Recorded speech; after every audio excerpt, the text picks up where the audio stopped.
Use the paragraph window to change the text alignment from left align, center align, right align, or different versions of justified depending on what you're looking for.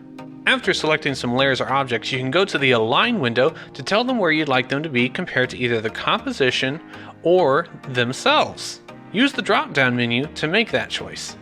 Then use the top 6 buttons to select where you'd like to align the objects to. If you want more than 2 objects to be evenly spaced from one another, just use the bottom 6 buttons to choose how you want them distributed. The Effects and Presets window holds all of the plugins and effects that you have in your After Effects folders. There's a lot that After Effects comes with.